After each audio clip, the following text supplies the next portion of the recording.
الحمد لله رب العالمين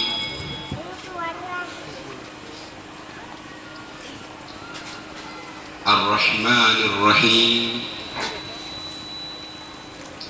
رحيم الرحماء عليم العلماء بصير البصراء نصير النصراء صاحب الأنبياء ومعين الأولياء وثم الصلاة والسلام على خير خلق الله حبيبنا وحبيب قلوب العالمين أبي القاسم المصطفى محمد وعلى أهل بيته الطيبين الطاهرين وأصحابه المنتجبين أما بعد.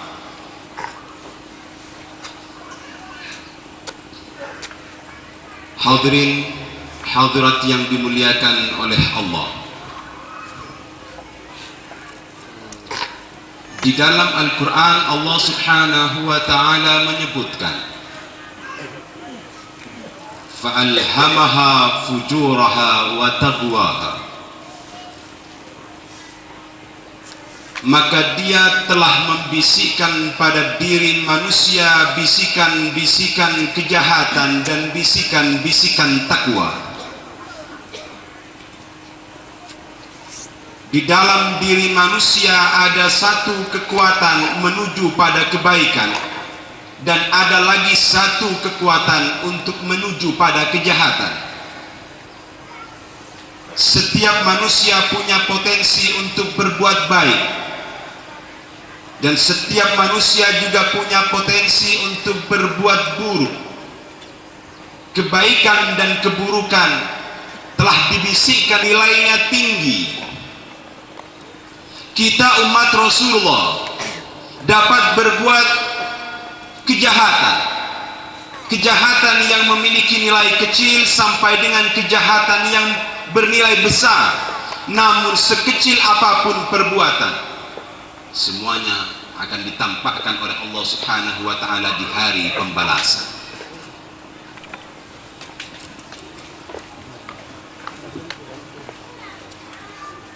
Sebagian dari perbuatan-perbuatan jahat, sebagian dari perbuatan-perbuatan buruk telah digambarkan oleh Allah di dalam Al-Quran dan telah disampaikan oleh Allah kepada baginda Rasul sallallahu alaihi wasallam, sejarah-sejarah manusia yang silam, yang sehingganya Rasulullah menyampaikan kejadian-kejadian itu kepada umatnya agar umat Rasulullah bisa mengambil gambaran betapa orang-orang yang terdahulu sekalipun telah pernah terjebak pada perbuatan-perbuatan bejat dan amoral. Di antara perbuatan-perbuatan yang buruk adalah menebarkan fitnah. Untuk melakukan fitnah, seseorang tidak dituntut harus alim. Untuk menebarkan fitnah, seseorang tidak dituntut harus ahli dalam beribadah. Untuk menebarkan fitnah, seseorang tidak dituntut untuk memiliki akhlak yang mulia. Siapapun kita, apabila kita ingin melakukan pemfitnahan di antara sesama manusia, maka kapan saja, di mana saja dapat dan mudah kita lakukan. Namun perlu diingat bahwa kemudahan di dalam memfitnah itu bukan berarti merupakan kemudahan di saat memohon ampunan dari Allah. Di waktu kita gampang memfitnah, maka ketahuilah sekecil apapun fitnah telah disinyalir di dalam Al-Quran, al-fitnatu asyaddu minal qatl.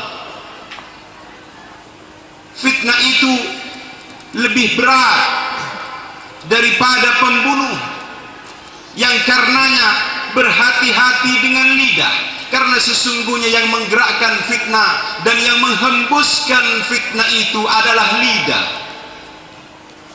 Ar-Rasul menyebutkan di dalam sabdanya, salamatul insan fi hifdzil lisan, selamatnya manusia adalah dalam penjagaan lidah. Di sini kita kemudian menyadari betapa fitnah dari dahulu sampai pada zaman kita yang sekarang masih terus dilambung-lambungkan dan dihembus-hembuskan oleh lidah-lidah yang tidak bertanggung jawab. Lidah-lidah yang biasanya kalau ia bukan orang-orang yang mendengki, pasti itu adalah lidah-lidah orang yang tidak faham dengan apa yang dibicarakan. Konon di zaman Nabiullah Musa alaihi salam, seseorang yang kaya raya, seorang konglomerat yang kekayaannya pun diberikan oleh Allah atas berkah daripada Nabi Musa kepadanya. Orang yang kaya raya itu bernama Qarun. Di dalam riwayat dikatakan Qarun adalah seorang pemuda yang ianya memiliki tingkat kejeniusan dan memiliki ketekunan di dalam beribadah.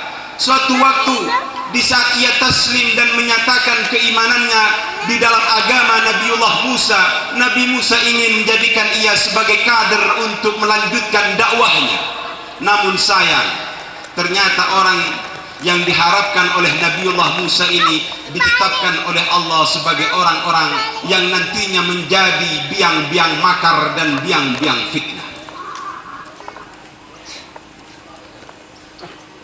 Tatkala ia masih berada di dalam millahnya Nabi Musa, tatkala ia masih bersyahadah dengan syahadahnya Nabi Musa, tatkala ia masih beribadah dengan ibadahnya Nabi Musa, maka ia rindu kepada Nabi Musa dan ia mendatangi Nabi Musa untuk mendapatkan tambahan pelajaran. Turunlah ia, maka kemudian berangkat menuju ke tempat Nabi Musa alaihi salam. Sesampainya di tempat Nabi Musa alaihi salam, ternyata Nabi Musa tidak berada di rumah. Di saat itulah saudara wanita daripada Nabi Musa bertanya kepada Qarun, apakah gerangan yang engkau inginkan sementara Musa tidak ada? Qarun kemudian berkata, sesungguhnya aku ingin meminta amalan kepada Nabi Musa untuk meningkatkan ibadahku kepada Allah. Kemudian saudari daripada Nabi Musa mencoba mencarikan dan diketemukan sepotong bacaan dari dalam pakaian Nabi Musa, kemudian diserahkan kepada Qarun. Qarun berkata, baiklah aku terima dan aku akan amalkan ini. Di waktu ia mengamalkan dalam hitungan tertentu dan dalam waktu yang tertentu, maka Qarun tidak menyadari ternyata bacaan yang diambilkan oleh saudarinya Nabi Musa dari gamisan Nabi itu, ternyata bila ia bersentuhan dengan setiap jenis batu, maka batu itu akan dijadikan emas oleh Allah. Betapa terkejutnya Qarun di waktu itu. Selepas ia membaca bacaan tersebut, ia ingin melakukan salat, ia ingin duduk di dalam zikirnya, maka batu-batu yang ada di depannya disingkirkannya dan tanpa sengaja tiba-tiba batu itu menjadi emas. Sebuah ujian besar dari Allah kepada Qarun. Maka demikianlah setiap harinya Qarun mencoba menepikan batu-batu dan batu-batu itu menjadi emas. Namun pada akhirnya ia hanya menepikan batu dan lupa kepada Allah serta lupa dengan takarrubnya kepada Zat yang Maha Agung. Setiap waktu ia mencari batu dan dipegangnya, ditumpuknya dan kemudian dibuatkan gudang. Satu gudang, ditumpuknya 2 gudang, ditumpuknya 3 gudang, hingga riwayat mengatakan kekayaan Qarun yang dianugerahkan oleh Allah kepadanya, sehingga setiap orang-orang atau setiap budak yang dipekerjakan oleh beliau ini, oleh dia ini, tidak pernah sanggup untuk memikul kunci daripada gudang-gudang yang ada. Di saat itulah Nabiullah Musa kembali ingin mengajak dia untuk berangkat kepada Allah, untuk tidak hanyut dalam pandangan duniawiyahnya. Kemudian ia berkata, wahai Musa, aku yang dulu dan aku yang sekarang ini berbeda. Dan aku harap engkau tidak tidak ikut campur dengan urusanku, karena sesungguhnya bila engkau terus-terusan mengajak aku dalam dakwahmu, taulah aku wahai Musa, sesungguhnya engkau adalah orang yang mendengki pada kekayaanku. Musa berkata, demi Allah, zat yang kaya, yang mana kekayaanmu berasal darinya, sesungguhnya aku hanya mengajak engkau menuju kepadanya dan meninggalkan semua urusan-urusan yang fana. Dakwah yang seperti ini kemudian tak henti-hentinya mengajak Qarun, mau dipanggil oleh Nabi Musa agar dia memiliki jiwa sebagaimana jiwa yang semula, semangat sebagaimana semangat yang semula, tetapi dia menyikapi lain. Konon dikatakan karena sakit hatinya kepada Musa, maka seorang pelacur dipanggilnya oleh Qarun dan kemudian diajaknya kerjasama agar memfitnah Nabiullah Musa. Datanglah pelacur itu ke rumah Qarun. Kemudian dia bertanya, wahai Qarun, apa yang akan aku perbuat? Maka Qarun berkata, aku akan berikan kepada engkau harta yang cukup banyak, dengan catatan engkau fitnah Musa. Esok engkau kumpulkan orang-orang dari Bani Israel dan naiklah engkau ke atas bukit, dan di sanalah engkau sampaikan dengan suara yang nyaring, biar seluruh masyarakat dari Bani Israel ini mendengar. Apakah kalimat-kalimat yang harus aku sampaikan wahai Qarun? Katakan kepada Bani Israel bahwa sesungguhnya Musa telah melakukan serong denganmu. Ia berpura-pura mengajak kalian kepada Allah, sementara ia sendiri adalah orang yang tidak berjalan di jalannya Allah, dan aku adalah seorang pelacur yang telah memuaskan hasratnya Musa. Katakan demikian kepada Bani Israel. Maka kemudian pulanglah wanita itu dengan membawa sebagian harta sebagai panjar, dan nanti sisa darinya akan diberikan oleh Qarun bila selesai mengucapkan kalimat-kalimat fitnah di atas bukit di depan Bani Israel. Maka esok paginya dia mengumpulkan seluruh Bani Israel dan berteriak, wahai Bani Israel, wahai Bani Israel, berkumpullah kalian, karena sesungguhnya aku memiliki kabar untuk kalian tentang Musa dan tentang Qarun. Maka semuanya berkumpul. Hadirin, pelacur yang telah disewa oleh Qarun untuk memfitnah Nabi Musa menjelang subuh telah tiba kepada hatinya hidayah dari Allah. Hatinya yang dibujuk dan dirayu oleh Qarun agar memfitnah Nabi Musa ternyata diluruskan oleh Allah, dan turunnya hidayah, lurusnya hati pelacur ini tidak pernah diketahui oleh makhluk yang manapun, karena ini adalah rahasia sebuah hati yang ada di dalam genggaman ilahi. Di waktu ia sudah naik ke atas bukit dan Bani Israel semuanya berkumpul, Qarun yang juga datang di sana, yang minta dipikul kepada budak-budaknya di atas kursi tandunya, ia ingin mendengarkan fitnahan-fitnahan terhadap Musa. Sesekali ia tersenyum, sesekali ia sinis, sesekali ia mengolok-olok dan mengejek-ejek, sehingga nanti katanya Musa akan tahu sejauh apa kedahsyatan dari upayaku sehubungan dengan aku adalah orang yang kaya dan dapat membeli semua hasrat yang ada. Di waktu itulah si perempuan pelacur itu berpidato, menyampaikan ucapan puji syukur kepada Allah, kemudian berkata dengan nada yang lantang, wahai Bani Israel, tadi malam aku telah bertemu dengan Qarun. Kemudian Qarun berkata kepadaku, fitnahlah Musa, fitnahlah ia dengan perzinahan, seakan-akan Musa diharap untuk difitnah ia berzina denganku. Ketahuilah sesungguhnya Allah memberikan murka yang besar kepada Qarun, dan semoga Qarun oleh Allah diberikan siksaan yang pedih karena ia telah mencoba merusak nama seorang nabi. Terperanjat Qarun. Kemudian Qarun berkata, hei, kenapa engkau katakan seperti itu? Dan ini semuanya keluar dari apa yang telah kita sepakati. Maka kemudian disitulah Wanita itu berkata, sungguh Allah telah tibakan ke hatiku hidayah, sehingga lidah ini tak sudi untuk merusak nama baik seorang nabi yang diutus oleh Allah. Ini merupakan rencana fitnah di zamannya Nabi Musa. Apakah kita pikir bahwa hanya Nabi Musa yang difitnah? Tidak. Maka fitnah terus bergulir kepada setiap nabi. Lihatlah Nabiullah Yusuf alaihi salam yang juga difitnah dengan seorang wanita.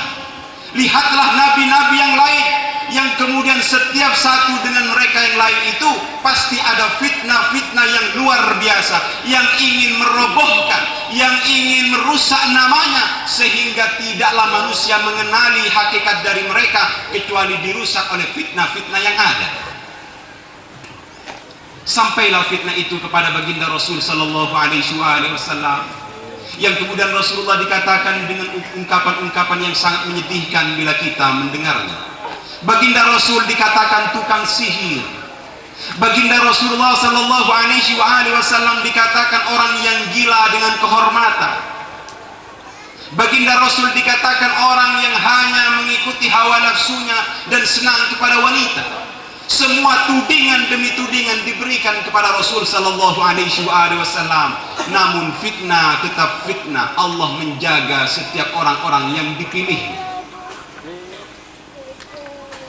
Maka demikian pula atas nama Tarikat Alawiyah. Tarikat Alawiyah yang juga tidak lepas dari fitnah. Bahkan juga mungkin hadirin dan hadirat mendengar beberapa fitnahan yang tidak hanya ditudingkan kepada tarekat, akan tetapi juga ditudingkan kepada cucu-cucu Rasulullah sallallahu alaihi wasallam. Siapakah yang melakukan pemfitnahan, penudingan kepada tarekat dan kepada cucu-cucu Rasulullah? Maka ulama berkata tidak ada yang menuding itu melainkan dua hati. Yang pertama hati yang dengki, dan yang kedua adalah hati yang bodoh. Apabila ingin memfitnah seseorang, maka ketahuilah bahwa setiap fitnah akan dicatat oleh Allah dan akan diberikan kepada pemfitnah itu azab yang pedih. Anda belum tahu siapakah beliau yang telah memberikan jalan menuju kepada Allah yang disebut dengan At-Tariqah Al-Alawiyah. Karena tidak kenal, maka kemudian Anda hembus-hembuskan sebuah pandangan negatif terhadap Tarikat Alawiyah. Kadang-kadang karena memang tidak faham, namun kadang-kadang karena faham namun berhati dengki, maka Tarikat Alawiyah dirusak-rusak dengan lisannya dan dengan ucapannya yang tidak bertanggung jawab. Sekarang ini kita ada pada satu kesempatan, yakni mengadakan haul dari satu manusia yang suci, yang memiliki satu arahan dari Allah melalui datuk-datuknya, bahkan bersumber dari Rasulullah sallallahu alaihi wasallam. Tarekat Alawiyah ini didirikan oleh Al-Ustadzul A'zam Al-Faqihul Muqaddam Muhammad bin Ali Ba'alawi, yang mana beliau adalah cucu Rasulullah. Karena tidak kenal kepada cucu Rasulullah sebagai muassis, sebagai pelopornya Tarekat Alawiyah, maka lidah-lidah itu berbicara tentang Alawiyah dengan pembicaraan yang tidak memiliki maknawiyat yang jelas. Apabila kita sudah mengetahui siapa muassis tarekat ini, maka kita di situ akan diancam dengan berbagai macam siksaan oleh Allah. Kenapa? Karena kita berhadapan dengan cucunya Rasulullah, yang tidak hanya cucu, akan tetapi melakukan satu takarrub kepada Allah, pendekatan kepada Allah, dan memiliki tingkat wilayah yang luar biasa. Sehingga menghina Tarekat Alawiyah adalah menghina beliau. Memiliki pandangan buruk kepada Tarekat Alawiyah adalah berarti memandang buruk kepada beliau. Karenanya pandangan-pandangan yang buruk jangan sampai muncul di benak kita. Dan bagi mereka-mereka yang masih awam, yang belum tahu dengan tarekat Alawiyah, saya secara pribadi memberikan peluang dan kesempatan kepada siapapun yang ingin mendalami, yang ingin bertanya tentang segala yang ada pada tarekat Alawiyah. Kami akan jelaskan dengan sejelas-jelasnya dan memiliki argumentasi yang kuat. Dari situ kemudian kami akan tahu, bila Anda bertanya langsung kepada kami, maka Anda memang benar-benar ingin bertanya. Namun bila Anda tidak bertanya kepada kami dan bertanya kepada selain kami, maka kami tahu bahwa Anda memiliki motif yang tidak sehat. Anda ingin merusak dakwah Islam, Anda ingin menggoyangkan Islam, Anda tidak mau umat Islam ingat kepada Allah, Anda tidak mau umat Islam ikut kepada cucu Rasulullah. Maka ini nanti yang akan kami kembalikan kepada Anda, bahwa sesungguhnya akibat dari ucapan yang tidak jelas menimbulkan penilaian yang tidak jelas. Karenanya sekali lagi saya atas nama pribadi memberikan sebuah harapan, memberikan sebuah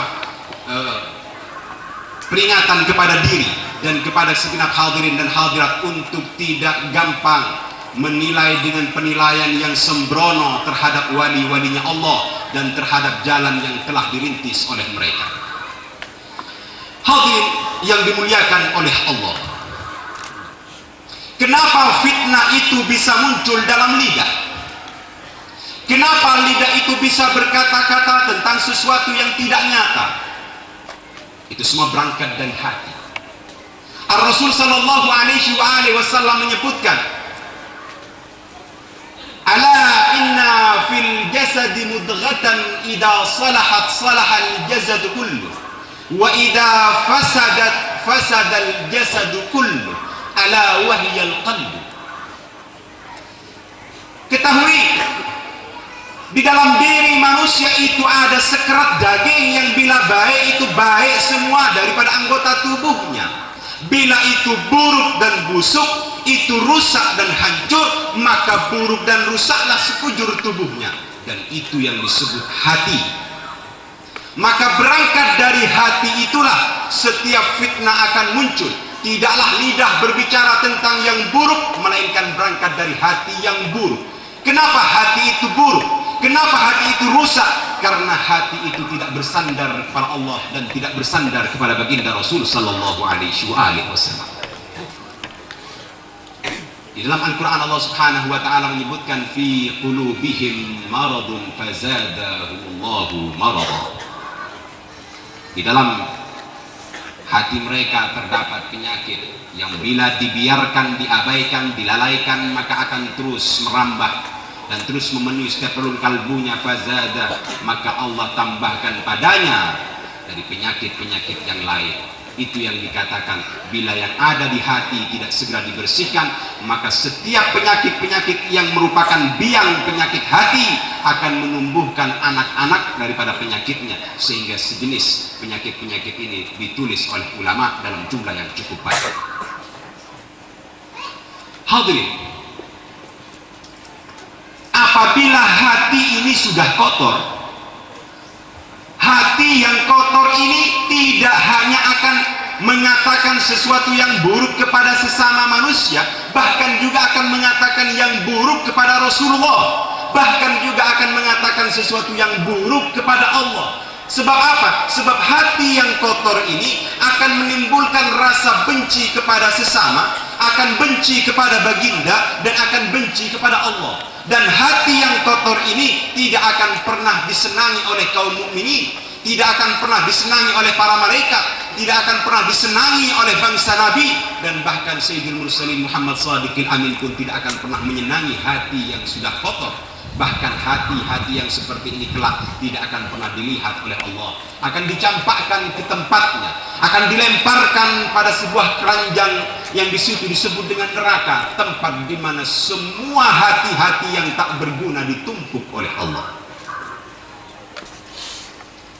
Mari kita bersihkan hati ini, lapangkan dada untuk mencari ridha Allah, buka wawasan, pelajari semuanya, karena yang datang dari Rasulullah itu sangat luas. kemudian dibawa oleh para sahabat dalam bentuk yang luas, dibawa oleh tabi'in dalam bentuk yang luas. Islam jangan dipersempit oleh batasan kemampuan kita. Islam jangan dikerdilkan karena memang kita yang tidak memiliki wawasan luas. Karenanya Islam merupakan sebuah risalah yang dibawa oleh sebaik-baik manusia dan berasal dari Allah, sehingga maknawiyat Islam 574 Hijriah. Nama beliau adalah Muhammad bin Ali, dan beliau memiliki nasab kepada Sayyid Alawi sehingga disebut dengan Ba'alawi. Beliau ini memiliki gelar yang disebut dengan Al-Faqihil Muqaddam, yang disebut dengan Al-Ustadzul A'zam. Gelar-gelar seperti ini memiliki maknawiyat yang luas, bukan hanya sebuah penamaan tanpa arti, bukan hanya sebuah pemujian tanpa maknawiyat, akan tetapi di situ semuanya merupakan rangkaian maknawiyat dan merupakan sebuah pemahaman yang telah ditangkap oleh para ulama tentang sosok beliau, sehingga memang pantas beliau disebut dengan Al-Ustadzul A'zam, Al-Faqihil Muqaddam, Muhammad bin Ali Ba'alawi radhiyallahu anhu. Bagaimanakah beliau ini? Beliau ini adalah pribadi yang jiwanya itu bersih, yang jiwanya itu telah disucikan oleh Allah karena melakukan takarrubnya kepada Allah, karena melakukan sebuah sepak terjang sesuai dengan ajaran Rasulullah. Beliau tidak pernah memfitnah. Beliau ini memiliki hati yang bersih dan beliau tidak memiliki hati dengki. Sebelum saya mengajak diri dan hadirin untuk mempelajari tentang pribadi beliau, sejenak saya akan buka juga sebuah bentuk penyakit jiwa yang disebut dengan hasad, yakni dengki. Di saat Nabiullah Nuh alaihi salam telah membuat perahu di atas sebuah bukit, satu persatu para pengikutnya dipanggil oleh Nabi Nuh alaihi salam. Maka satu demi satu melangkahkan kaki naik ke atas tangga menuju perahu. Dipanggilnya nama-nama yang lain, maka yang lain pun satu persatu datang naik ke atas perahu. Umatnya dipanggil, umatnya disebut namanya dan diharap naik ke perahu. Namun di saat itu tiba-tiba seseorang yang sudah tua renta, yang wajahnya sudah menunjukkan usia lanjut dan tangannya memegang sebuah tongkat, dia berjalan dengan tertati-tati dan badannya yang bungkuk itu mengisyarahkan bahwa ia telah letih dalam usahanya. Di saat itulah ia naik ke atas perahunya Nabi Nuh. Di waktu ia naik ke atasnya perahu Nabi Nuh, Nabi Nuh tidak pernah memanggil nama orang ini, dan orang ini tidak ada namanya dalam daftar yang akan dinaikkan ke atas perahu. Maka kemudian Nabi Nuh menegurnya, "Wahai orang tua, bukankah engkau tidak termasuk dalam anggota yang akan kami naikkan ke atas perahu ini?" Orang tua itu kemudian mengangkatkan kepalanya, berusaha menegakkan tubuhnya yang bungkuk, walaupun hanya dengan mengangkat sebagian kecil dari kepalanya, mengerlingkan matanya. Kemudian ia pun tersungging, berkata kepada Nabi Nuh, "Wahai Nuh, benar aku bukan umatmu, karena sesungguhnya akulah yang berhasil mengeluarkan Adam dari sorga." Terperanjat Nabi Nuh, ini adalah musuh dari abah seluruh manusia, dan ini yang disebut dengan iblis. Kemudian Nabi Nuh berkata, "Wahai iblis, apa yang akan kau perbuat? Aku akan naik ke atas perahumu, wahai Nuh, untuk mengambil hati-hati umat yang ada di sana. Biarkan jasad bersamamu, biarkan raga mereka bersamamu. Aku hanya akan mengambil hati-hati mereka biar bersama dengan diriku." Nabi Nuh kemudian mengusirnya, dan sewaktu dia akan turun, dia berkata sambil mengejek kepada Nabi Nuh, "Hai Nuh, engkau akan mengusirku. Baiklah, aku akan katakan kepadamu bahwa aku memiliki 5 senjata. Bila senjata ini aku berikan kepadamu, niscaya engkau tahu kekuatanku.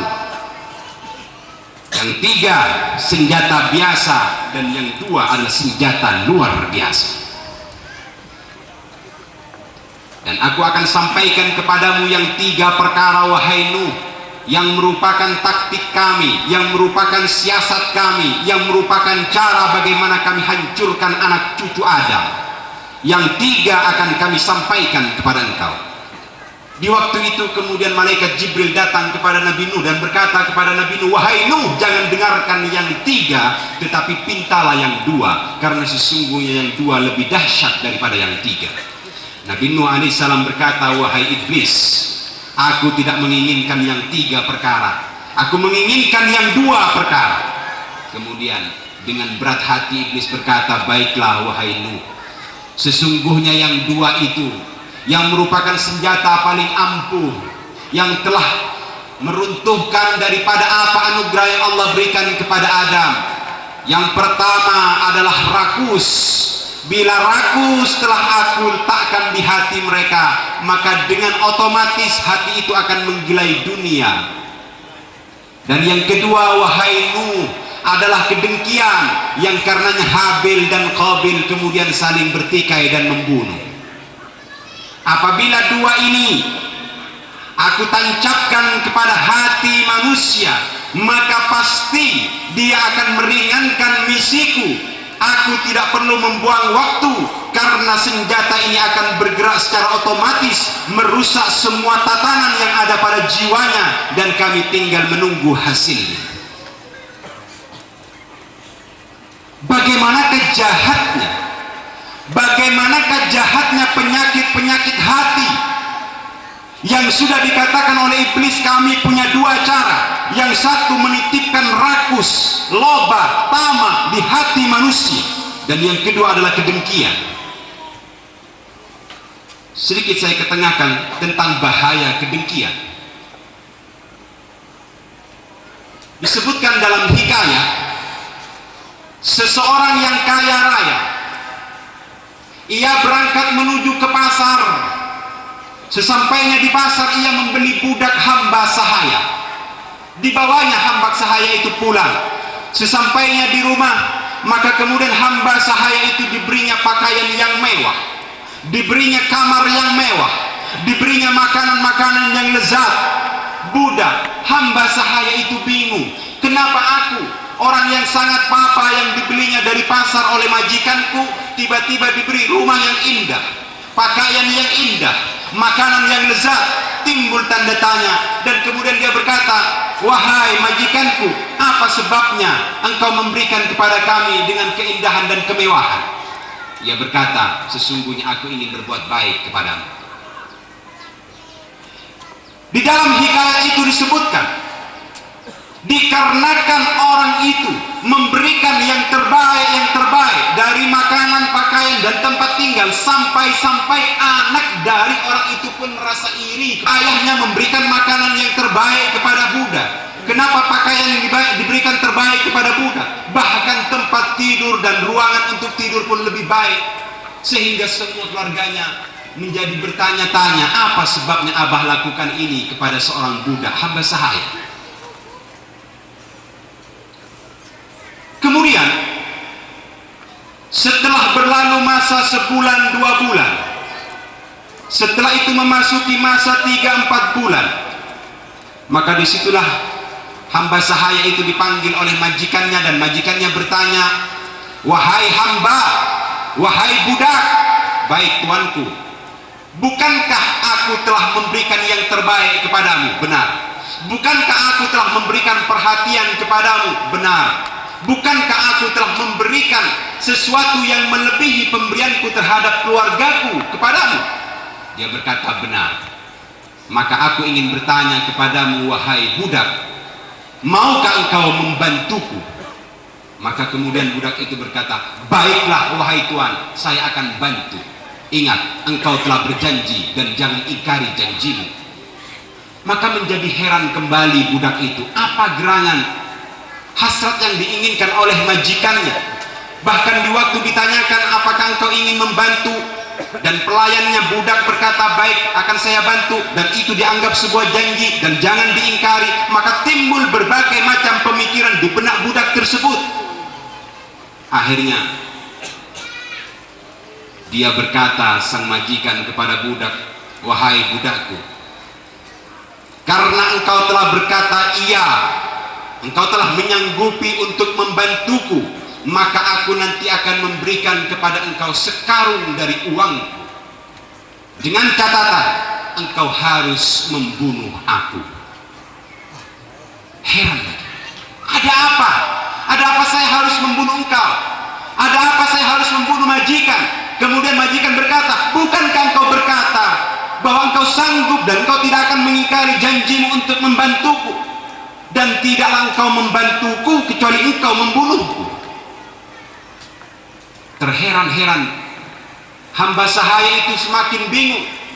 Kemudian majikan berkata, jangan ingkar janji, suatu waktu nanti di sebuah tempat engkau harus membantuku dan membunuhku di sana, dan selepas itu silakan engkau bawa hartaku yang telah aku sediakan untukmu. Menjelang waktu dan tempat yang dijanjikan, suatu malam majikannya itu datang ke kamar, memanggil budaknya dan berkata, siap-siaplah wahai budakku, ini malam adalah malam di mana engkau telah menjanjikan untuk membantu aku.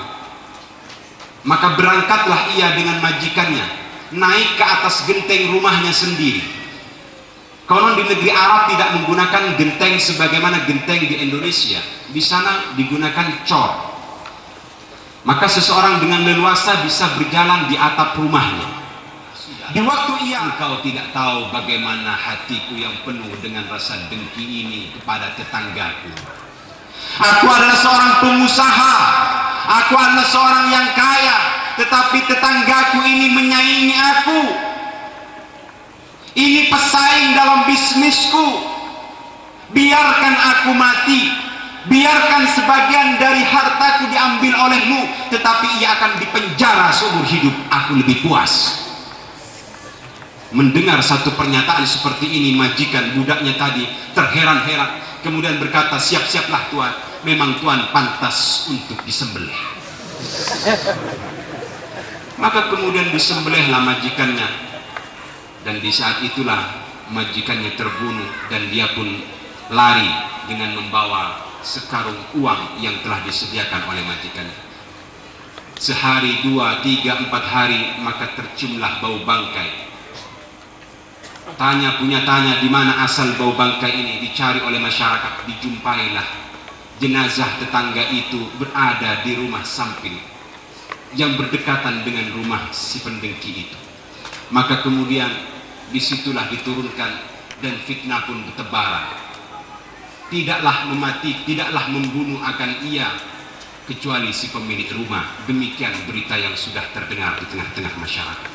Maka dengan tanpa banyak bertanya, maka petugas-petugas di waktu itu menangkapi ia dan memasukkan ke dalam sel tanpa ditanyakan.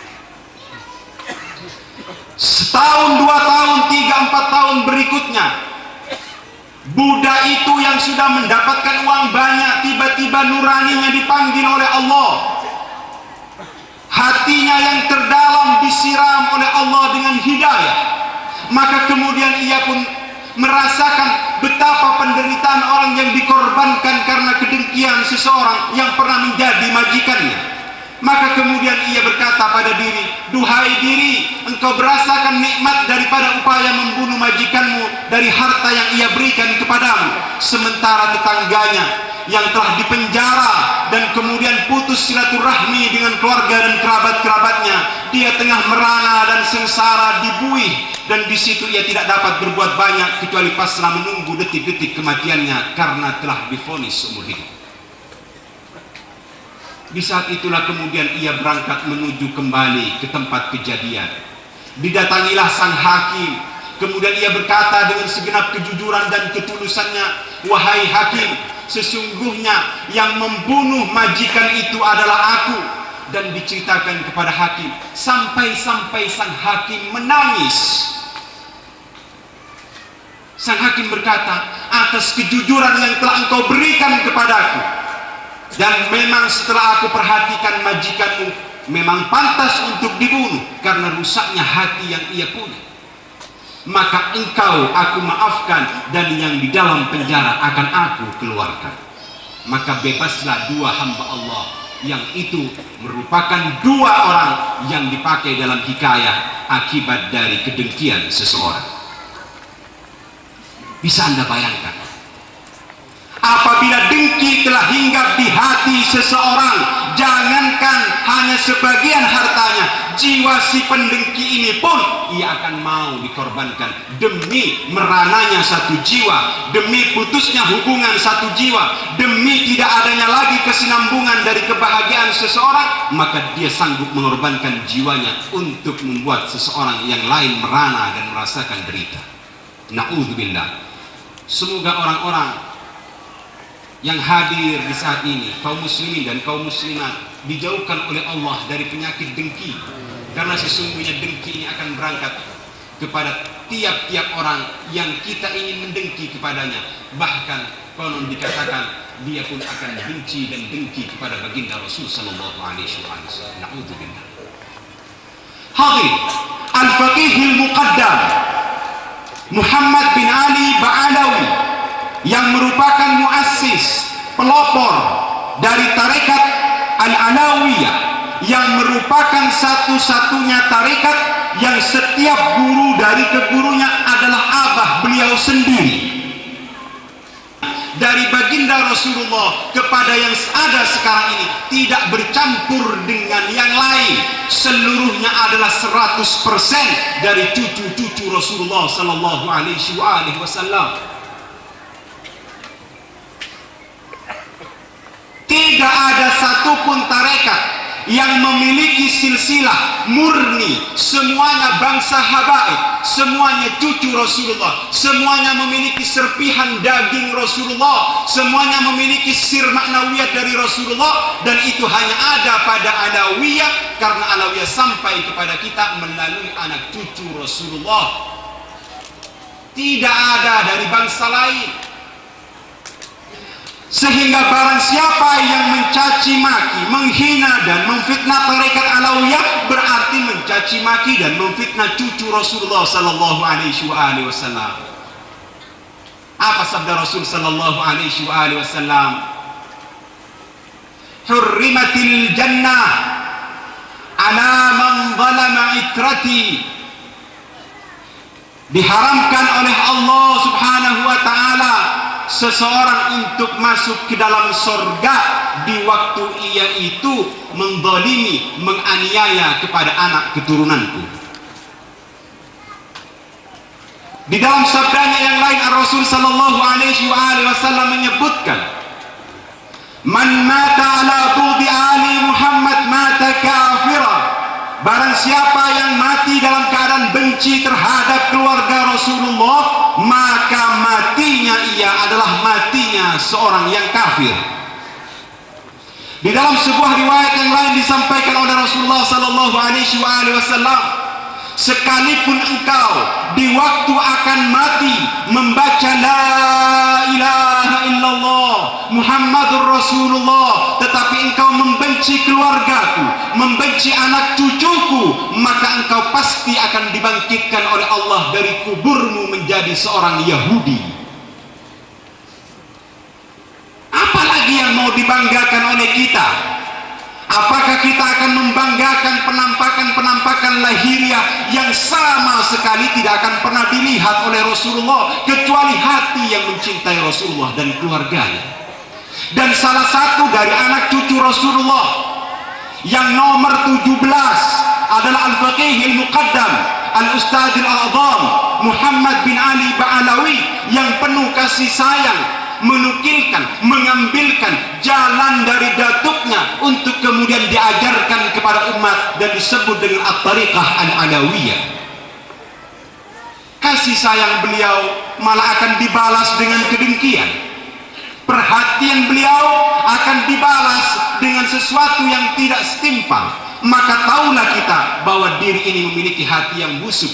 Para wali yang berbakti dan ingin memberikan yang terbaik kepada umat dinilai negatif oleh setiap hati yang memang pada dasarnya buruk. Agar kita mengenal beliau, marilah kita mencoba untuk melihat siapa beliau, agar hadirin dan hadirat khususnya yang hadir di saat ini mengenali beliau, dan agar mau membaca riwayat beliau. Kitab-kitab yang menceritakan tentang beliau ada, kitab-kitab yang membicarakan tentang tarekat Alawiyah itu ada. Maka setiap yang ada hadisnya, setiap yang ada riwayatnya, setiap yang ada kitabnya, itu dikatakan keterangan yang bersifat argumentatif, yang memiliki argumentasi yang kuat, bukan merupakan sebuah pernyataan semu yang tidak memiliki dalil. Pelajari. Kalau Anda bisa membaca kitab, baca kitab yang ada. Kalau Anda tidak mampu membaca kitab, jauh lebih baik diam, karena sesungguhnya dengan berbicara Anda akan terlihat seperti orang yang bodoh. Bodoh ikut bicara tentang agama. Apabila orang-orang yang bodoh berbicara tentang masalah tarekat, apabila orang-orang yang bodoh berbicara tentang masalah dakwah, maka akan rusak dakwah, akan rusak tarekat, akan rusak agama. Kenapa? Karena yang berhak berbicara bukan orang yang bodoh, tetapi orang-orang yang mewarisi apa-apa yang telah disampaikan oleh Rasulullah, yakni keilmuan ibadah dan akhlak. Karenanya saya secara pribadi akan memberikan gambaran tentang Al-Faqih Al-Muqaddam Muhammad bin Ali Ba'alawi radhiyallahu anhu. Siapa diri beliau? Saya akan katakan apa adanya kepada Anda berdasarkan beberapa kitab yang telah saya baca, bahwa tentang status daripada Syekh Abdul Qadir sebagai dzurriyyat Rasul masih diperselisihkan oleh sebagian ulama. Sebagian berkata ia adalah cucu Rasul, dan sebagian lagi berkata dia bukan keturunan Rasulullah. Maka terjadi ikhtilaf, terjadi perbedaan pandangan antara ulama yang satu dengan yang lain tentang siapa Syekh Abdul Qadir Jailani yang sebenarnya dari sisi keturunan. Namun tidak ada seorang pun ulama yang meragukan terhadap garis keturunan yang dimiliki oleh Al-Faqih Al-Muqaddam Muhammad bin Ali Ba'alawi. Kenapa? Karena jauh sebelum beliau dilahirkan, datuk-datuk beliau, dan salah satu di antaranya adalah Sayyid Isa, Sayyid Ahmad Al-Muhajir, Sayyid Ubaidillah, dan beberapa dari abahnya yang lain itu telah ditakyid, dikokohkan oleh ratusan ulama, sehingga ulama berkata sudah tidak disangsikan lagi bahwa sesungguhnya Sayyid Ahmad Al-Muhajir ataukah abah-abahnya dan keturunan-keturunannya dia memang benar bermuara nasabnya kepada Rasulullah sallallahu alaihi wasallam. Anda tanyakan kepada ulama-ulama yang ada di Hadramut, Anda tanyakan kepada ulama-ulama yang ada di Irak. Di sana apabila disebut dengan Bani Alawi, maka disitulah simbolnya adalah Al-Faqih Al-Muqaddam Muhammad bin Ali Ba'alawi. Sebagai apa? Sebagai muassis, sebagai satu pemberi jalan kepada umat agar menuju kepada Allah. Dari mana beliau dapat? Beliau dapat dari abah ke abah, abah ke abah, sampai kepada baginda Rasul sallallahu alaihi wasallam. Atau Anda akan berbicara tentang Sayyid Saman. Sayyid Saman, sebagian mengatakan dia adalah habaib. Lantas kalau semuanya adalah dzurriyyat Rasul, apakah hanya berhenti di situ kita berbicara? Tidak. Sekalipun sama-sama merupakan cucu Rasulullah, tetapi bukan berarti memiliki kesamaan di dalam wilayah dan makom yang ada. Nanti kalau saya sampaikan kepada hadirin tentang kemuliaan Al-Faqih Al-Muqaddam, maka akan tahulah kita bahwa yang disebut-sebut dengan orang yang ada. Makanya kadang-kadang orang itu kan fanatiknya fanatik buta, kadang-kadang kurang membaca, infonya itu hanya mendengar sekilas saja. Sebagian membanggakan Syekh Saman, sebagian membanggakan Syekh Abdul Qadir Jailani, dan saya adalah orang yang sering membaca siapa-siapa mereka berdasarkan kitab mereka, berdasarkan pengakuan umat-umat mereka, berdasarkan pengakuan umum dari ulama yang ada. Maka setiap wali-wali Allah itu dibedakan dari nasab pertama kali. Maka setiap yang sayyid pasti lebih tinggi makamnya dari mereka yang wali tetapi bukan anak cucu Rasulullah.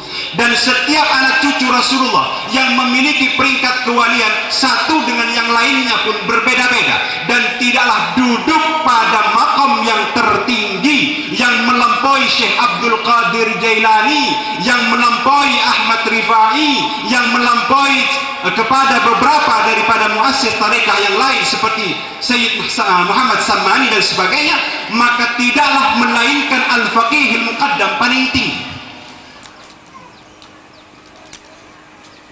Di sini Anda harus lapang dada menerima kenyataan. Loh, kenapa?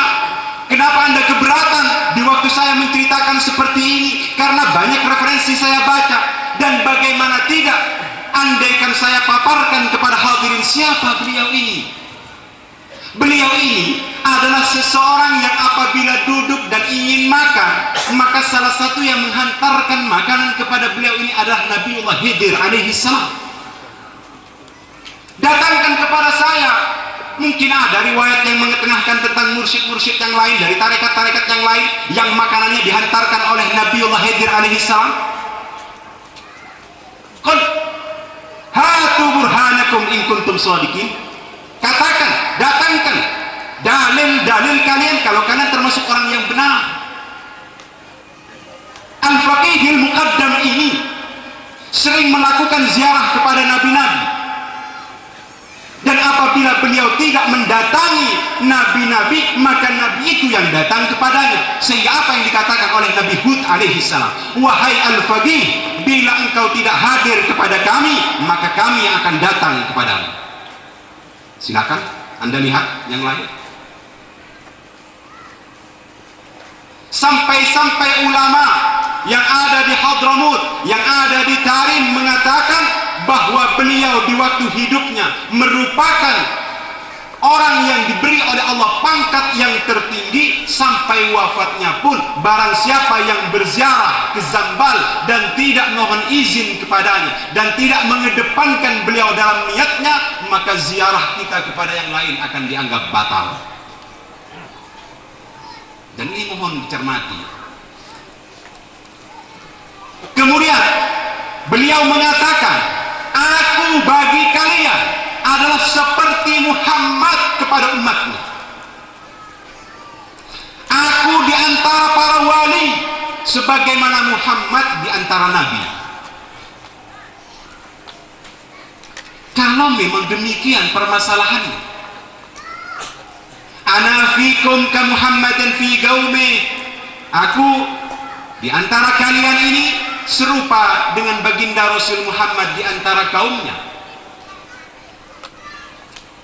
Atau di dalam pernyataan beliau yang lain, ana fil awliya ka Muhammadin fil anbiya, aku di antara para wali-wali sebagaimana ar-rasul di antara para nabi.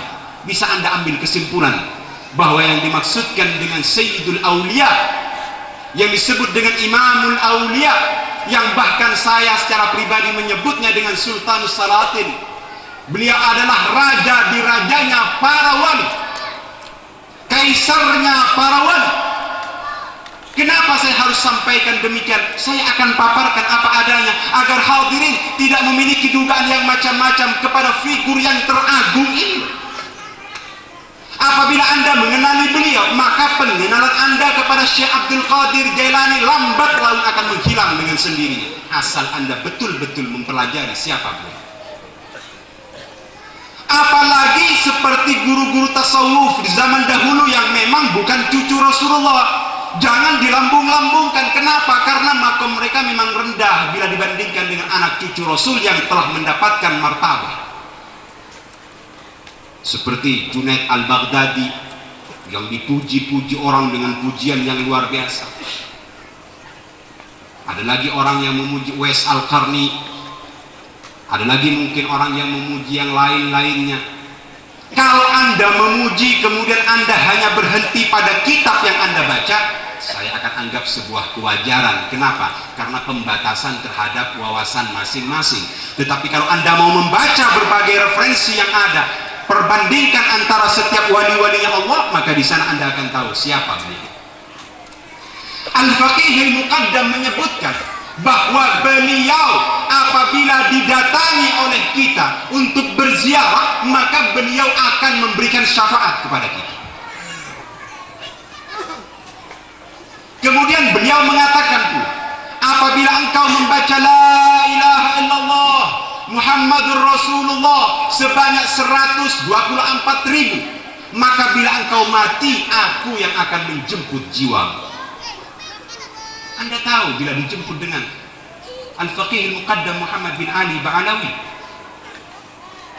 yang dijemput oleh beliau ini adalah anak cucunya, yang dijemput oleh beliau ini adalah para pencinta dan pengikutnya. Anda ingin tahu siapa yang dijemput oleh beliau? Di antaranya yang akan dijemput oleh beliau adalah Al-Habib Abdurrahman As-Sagaf, yang apabila beliau ini berkata mati kepada seseorang, maka orang itu pun mati. Orang yang memiliki satu makom tinggi, yang apabila berkata mati kepada seseorang, maka mati orang itu, ini pun akan dijemput oleh Al-Faqih Muqaddam. Beliau ini, Al-Habib Abdurrahman As-Sagaf ini memiliki jubah, memiliki gamis, yang apabila dilemparkan kepada seseorang, maka orang itu akan mengalami jazbiyah dan akan mengalami tawajjud yang luar biasa. Bisa Anda bayangkan? Orang-orang seperti ini masih berharap pertolongan Al-Faqih Al-Muqaddam. Dan andaikan ditanyakan kepada orang-orang barzah, orang-orang yang ada di dalam kuburan, ditanyakan, maka akan dikatakan oleh mereka, bila kami memerlukan sandaran di alam ini, maka kami pun bertawassul kepada Al-Faqih Al-Muqaddam. Ini kalau saya paparkan secara biasa, akan saya paparkan secara sederhana.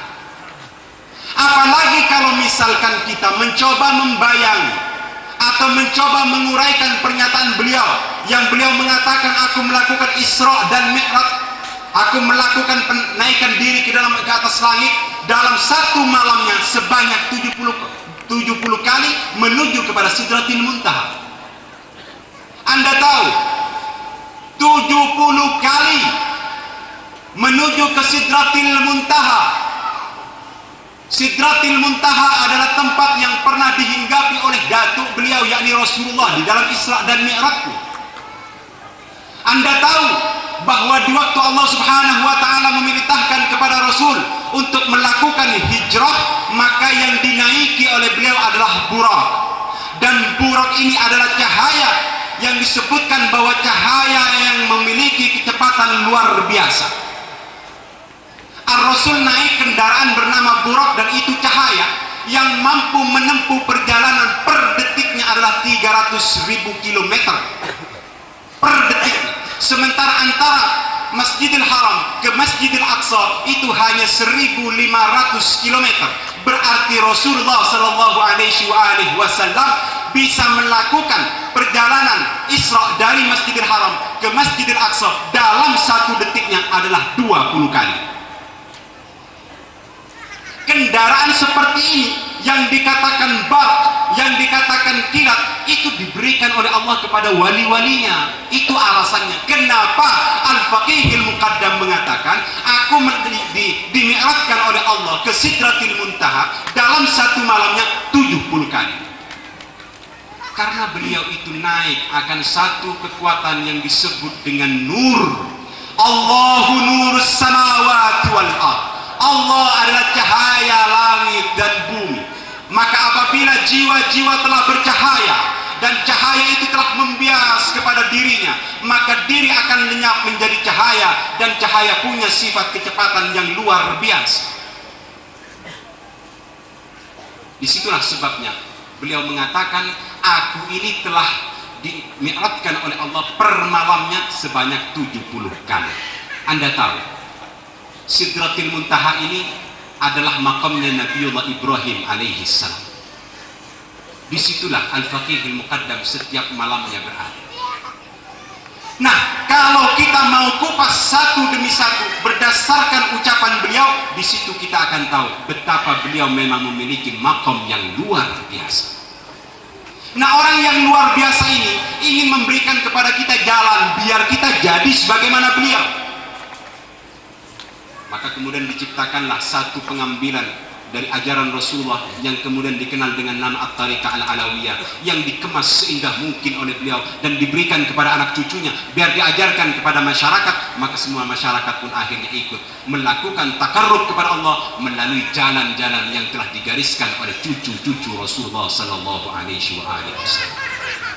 Karenanya di saat ini kita mencoba bersama-sama untuk menjadikan beliau Al-Faqih Al-Muqaddam ini sebagai guru yang membersihkan hati untuk sampai pada kebersihan Tuhan, mensucikan hati untuk sampai pada kesucian Tuhan, mewangikan hati untuk sampai pada kewangian Tuhan, meninggikan nilai-nilai hati agar sampai pada ketinggian Tuhan.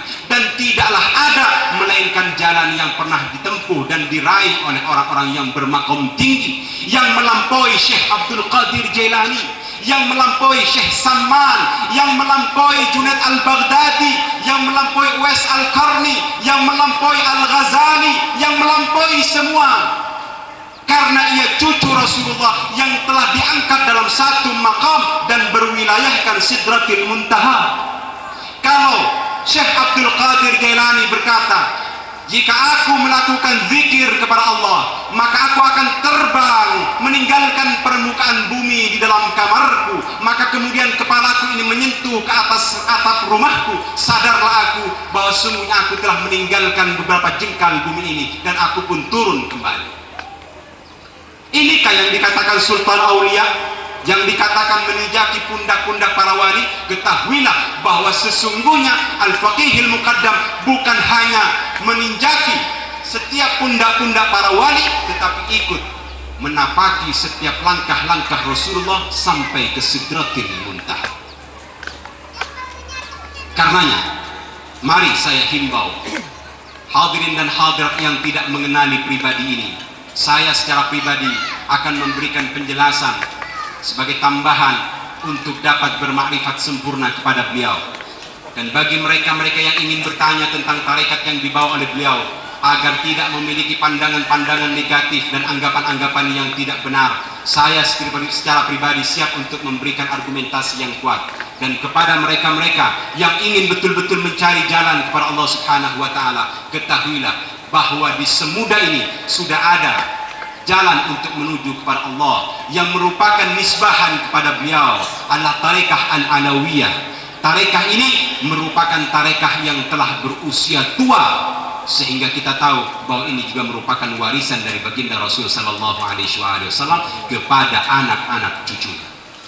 Saya atas nama pribadi ikut berbahagia dengan adanya acara ini, sehingga masyarakat di daerah Semuda khususnya dapat memahami siapa Al-Faqih Al-Muqaddam yang memiliki kehebatan luar biasa dan tingginya wilayah yang telah ditetapkan oleh Allah kepada beliau, sehingga tidak ada satu ulama setelah zaman beliau melainkan beliau-beliau dari para ulama dan para wali selepas zaman beliau menunggu rahmat dari Al-Faqih Al-Muqaddam, dan Al-Faqih Al-Muqaddam menunggu rahmat dari abah-abahnya, dan kemudian nanti menunggu rahmat Allah yang terbesar, yakni baginda Rasul sallallahu alaihi wasallam. Semoga kita terrahmati di saat ini. Semoga kita yang hadir di saat ini diberkahi oleh Allah dengan kemuliaan Al-Faqih Al-Muqaddam. Karena kita mau mengingati beliau, maka kita berharap agar beliau sudi nanti ingat kepada kita, di mana setiap orang memerlukan setiap sandaran, maka beliau adalah sandaran kita menuju ridha Allah kelak. Dan kemudian setiap orang-orang yang wafat di antara kita, datuk-datuk kita, nenek-nenek kita yang sudah ada di alam barzah, sekarang menyaksikan keluarganya, anak cucunya hadir untuk memuliakan hamba-hamba Allah yang saleh, untuk memuliakan Al-Faqih Al-Muqaddam, maka ruh-ruh mereka di dalam kuburnya, para leluhur-leluhur kita akan tersenyum, akan bahagia, akan diluaskan kuburnya oleh Allah, akan diwangikan kuburannya oleh Allah, akan dijenguk oleh para wali-wali, akan dijenguk oleh para nabi, sehingga setiap dari datuk-datuk kita, dari leluhur-leluhur kita yang telah mendahului kita akan diberi keberkahan di dalam kuburnya, dan mereka akan berbangga dengan kehadiran kita di saat ini. Kemudian kepada segenap yang ikut memberikan sokongan bantuan dana dalam terlaksananya acara ini, besarkah kecilkah, maka saya mohon untuk tidak menjadi sebuah penghalang bertakarrub kepada Allah. Besar Anda berikan, maka besar pula yang akan didapati. kecil yang Anda berikan, maka sesungguhnya kecil dalam sebuah wilayah adalah sesuatu yang besar di mata Allah. Kenapa? Karena tolak ukurnya adalah al-faqihil muqaddam yang Anda berikan, yang Anda sumbangkan kepadanya. Pemikiran dan tenaga Anda kembalikan kepada sahibul wilayah al-faqihil muqaddam. Maka sekecil apapun yang diberikan oleh beliau, itu akan menjadi besar di mahsyar, karena sesungguhnya tidaklah merupakan balasan yang hebat kecuali keluar dari satu maqam wilayah. Hadirin, sebenarnya hasrat hati untuk menerangkan lebih lanjut tentang al-faqihil muqaddam besar sekali, untuk menyapu bersih anggapan-anggapan dan ketidaktahuan dari saudara-saudara kita yang sehingganya sering memandang rendah, remeh, dan bahkan juga tidak lepas dari mencaci maki dan memfitnah dari tarekat Alawiyah yang pada hari ini merupakan tarekat yang dibawa oleh cucu Rasulullah sallallahu alaihi wasallam. Karenanya semoga ini memberikan sebuah pengklarifikasian, memberikan sebuah kejelasan tentang apa yang ada, dan semoga pihak-pihak yang merasa keberatan dan merasa ingin selalu tahu tentang apa yang terkandung dalam tarekat Alawiyah dan sejarah dari Al-Faqihil Muqaddam, kami selaku orang yang ingin memberikan sumbangsih kepada saudara-saudara kita di sini siap untuk memberikan penjelasan kepada mereka, siap untuk memberikan argumentasi kepada mereka, agar semua yang disampaikan dan apa yang didengarnya ini berlandaskan tentang kajian-kajian ilmiah yang itu telah disepakati oleh para ulama. Hadirin hadirat yang dimuliakan oleh Allah, berhubung suasana semakin siang dan panas, dan saya rasa penyampaian cukup sampai di sini. Semoga apa yang saya sampaikan bermanfaat, dan kurang lebihnya saya mohon maaf yang sebesar-besarnya. Wallahu muwaffiq ila aqwamit thariq. Assalamualaikum warahmatullahi wabarakatuh. Waalaikumsalam.